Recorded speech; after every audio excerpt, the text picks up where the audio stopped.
حضرت سیدنا فاروق اعظم رضی اللہ تعالیٰ عنہ کا ذکر خیر سماعت کرتے ہیں۔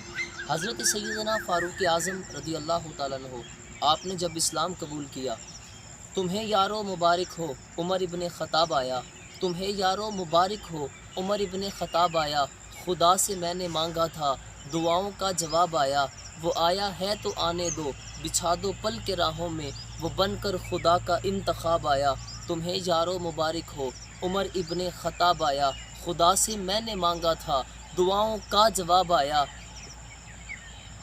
میرے اسلام لانے پر چھپ کر کیوں عبادت ہو، میرے اسلام لانے پر چھپ کر کیوں عبادت ہو، پڑھیں گے آج کعبے میں وہ روکے جس میں طاقت ہو، پڑھیں گے آج کعبے میں وہ روکے جس میں طاقت ہو، اڑا دوں گا میں سر اس کا کفر کا جو نواب آیا۔ حضرت سیدنا فاروق اعظم رضی اللہ تعالیٰ عنہ اسلام کا دوسرا عظیم ستون، اسلام کے دوسرے خلیفہ حضرت فاروق اعظم رضی اللہ تعالیٰ عنہ، آپ نے ساری زندگی نبی کریم صلی اللہ علیہ وسلم کی خدمت کی۔ نبی کریم صلی اللہ علیہ وسلم جب آپ اسلام قبول نہیں کیا تھا، میرے آقا علیہ السلام نے دعا مانگی اور دعا کے نتیجے میں حضرت فاروق اعظم تشریف لائے۔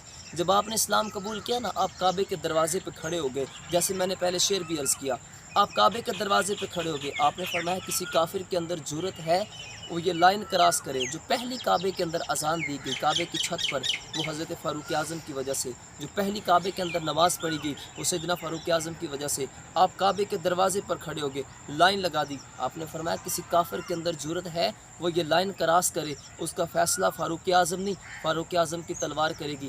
آپ نہ ایک دفعہ مدینے کے پہاڑوں کو دیکھ کر رونے لگ گئے، آنکھوں میں آنسو آ گئے۔ 7 صحابہ تھے، فرمائی حضور آپ کبھی نہیں روئے، آپ اتنے جناب روب و دبدبے والے صحابی، آج کیا ہو گیا؟ فرمایا میں ان مدینے کے پہاڑوں کو دیکھ کر مجھے اپنے بابا یاد آ گئے۔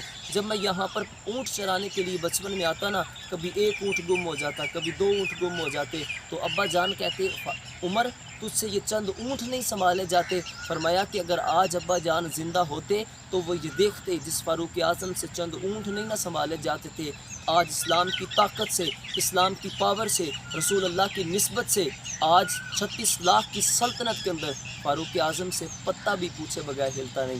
آپ کے بیٹے سے گناہ سرزد ہو گیا، آپ نے 80 کوڑے مارے، 20 کوڑے آپ نے لاش پر مارے۔ آپ نے فرمایا قیامت والے دن اگر مجھ سے پوچھ لیا گیا عمر اپنے بیٹے پر انصاف نہ کر سکا، تو آپ نے فرمایا میرے پاس جواب نہیں ہوگا۔ وہ حضرت فاروق اعظم اگر بڑھیا کا تیل جو ہے وہ مٹی پی لے تو آپ زمین کو ٹھوکر مار کرتے ہیں، تمہیں پتہ نہیں ابھی عمر زندہ ہے۔ وہ حضرت فاروق اعظم رضی اللہ تعالیٰ عنہ، حضرت فاروق اعظم رضی اللہ تعالیٰ عنہ، آپ مدینے کے جو آپ گرد و نواح میں آپ چکر لگا رہے تھے، ایک بڑھیا ملی۔ آپ نے فرمایا تمہیں ڈر نہیں لگتا؟ تم اس وقت رات کے وقت جناب والا جو ہے وہ مدینے کی گلیوں میں چکر لگا رہی ہو۔ آپ نے فرمایا یا تو عمر اس دنیا سے پردہ فرما گیا ہے یا عمر تم ہو۔ یہ حضرت فاروق اعظم کا دور تھا۔